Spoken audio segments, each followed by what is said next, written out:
Y'all know what's going on. It's time for another episode of Doing Time with Joe. I'm your host, Joe Baker. Welcome back to Season 3, Episode 2 of Pentitentiary Kingpin.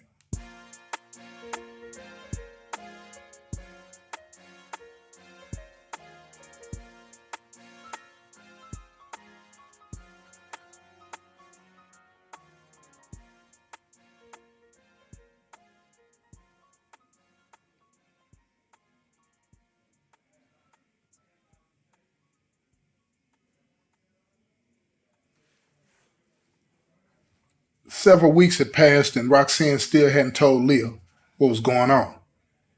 With everything that was happening, it just never seemed to be a good time to tell her. Today would be the day. She had to tell her, or she risked losing Leah as a friend, because Leah had grown tired of giving her the benefit of the doubt. Leah knew something was wrong. She knew something was going on with Roxanne, but if she didn't trust her enough to share what was going on, Leah had decided that she was going to keep her distance from Roxanne. And this would jeopardize everything. Roxanne called Leah to see if she had any plans. Hello? What's up, Leah? This is Roxanne. What you up to? Nothing. Just sitting here doing nothing. Why? What you up to? I need to talk to you about something. What's up? I don't want to talk on the phone. I'll be over there in a few minutes. Okay. Come on over. Roxanne knew that her phone was tapped, so she wouldn't dare tell Leah what she wanted to do on the phone.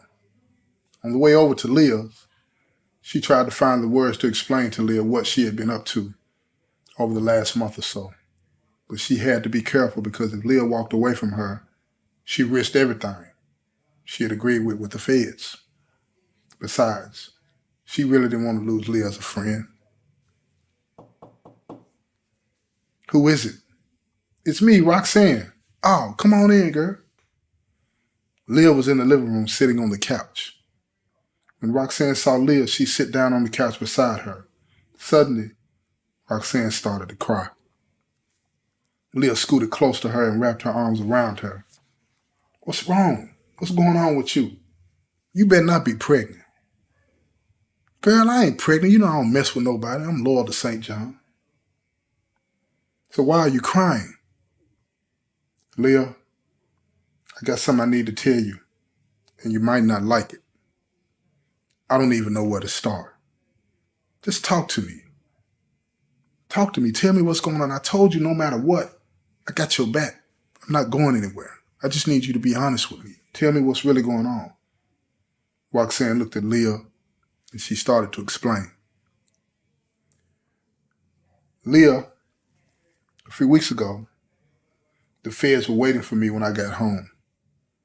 They told me that if I didn't help them bust up a prison drug operation, that my mom, you, Ben, St. John, and me would be arrested and charged with conspiracy to distribute drugs inside a penal institution. Leah leaned back on the couch. Looking at Roxanne, she said, how did they find out about us? St. John's plug works for the feds. St. John didn't know that when he sent me to him. And that nigga Rome is a fed. Leah jumped up off the couch. Pacing back and forth, she screamed, what the fuck? What do you mean Rome is a fed? He's a fed. He's been undercover for years, trying to find out who's really behind the drug ring in prison. When I went and told his plug, Arthur, that he was a snitch, he cut him off. After he cut him off, he had to go into protective custody. That's when they pulled him out of prison.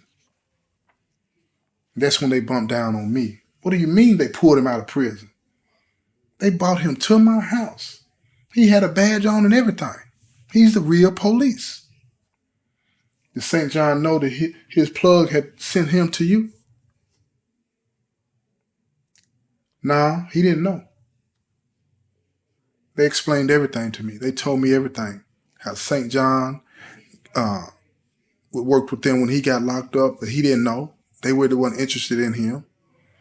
They told me how St. John's plug had been working with them They explained everything to me about Rome and how I messed it up. They explained everything from A to Z. And I just felt like I had no choice because I didn't want to see everybody go to prison. So what exactly are you doing for them? I wear a wire whenever I go to buy drugs from Arthur. I'm trying to get him to tell me what's really going on, to trust me, so he'll expose the person that he's really working with in prison, who's really been covering for him all these years. I can't believe this is happening, Leah said. So why are you telling me now? I've been wanting to tell you. I just didn't know how. I didn't know what to say. Leah reached up and hugged Roxanne and told her, I don't know what we're going to do, but this is going to be okay. I got you. I don't know what I can do, but whatever you need me to do, I got you. For now, we have to keep everything between us. But I got a plan to walk away from this with some money so we can move away from this place. Leah looked at Roxanne and said, even when they got their foot on your neck, you still trying to get it, ain't you? She said, you know me. So what's your plan then? It's risky, but I think we can pull it off. For the rest of the night, Roxanne and Leah plotted out how they would come out of this bad situation with a little something other than their freedom. Freedom in the hood didn't mean anything if you didn't have money to do what you wanted to do, or so they thought. They also agreed not to say a word about it to Ben or St. John. They knew that they wouldn't understand. Men just don't. As for Arthur wanting to flirt, Leah would take care of him. If he tried anything else, she didn't mind. Ben knew that she wasn't sexually faithful anyway. As long as she kept it on the low and told him who it was, he was cool with it. So they plotted to take Arthur down by his dick. Men are weak like that, they thought. For the first time since she was confronted by the feds, Roxanne felt like everything was going to be all right. She had her friend Leah with her, and Leah was a real friend, she thought. Over the next few weeks, Roxanne continued to wear a wire and buy dope from Arthur. The feds were growing impatient, though. They sensed that she was up to something, but they didn't know what. They were watching her real close. Tonight would be the night that she would introduce Leah into the picture. If this move worked, things were going to move along quicker for everybody. After Roxanne got wired up, she drove her usual route to Arthur's place. On the way, Leah would be standing in front of the grocery store, waving her down.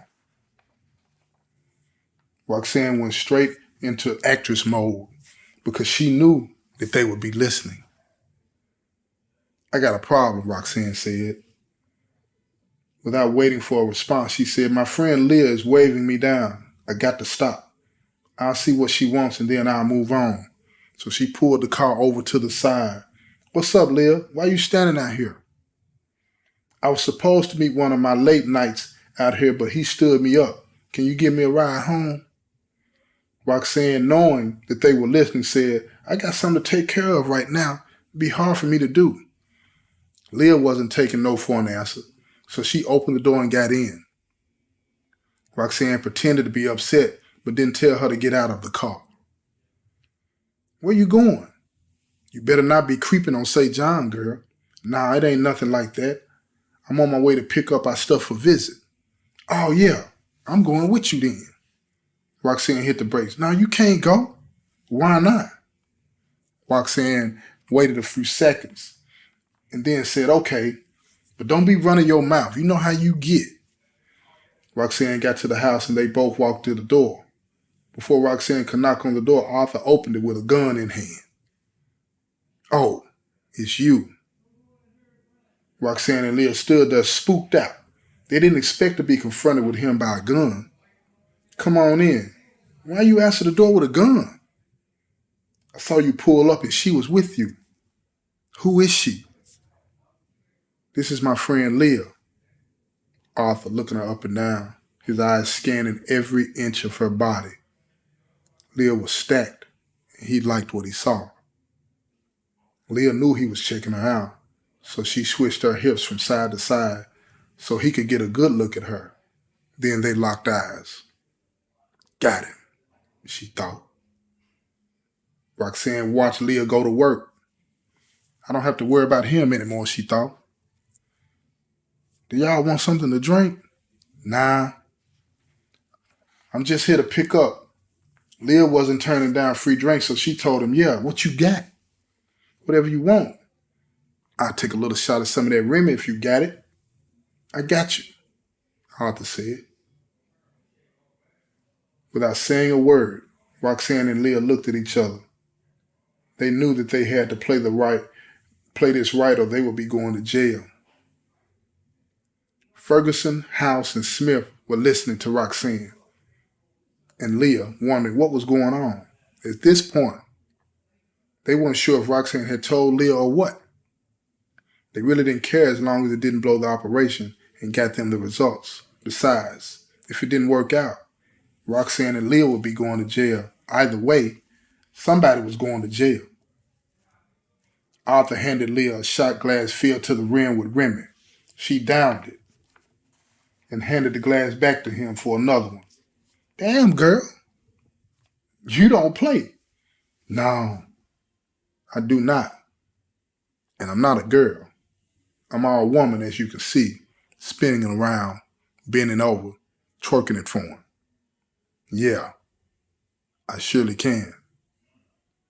Leah got up and walked to the bar to join Arthur. It was about to go down. He had no idea what he was in for.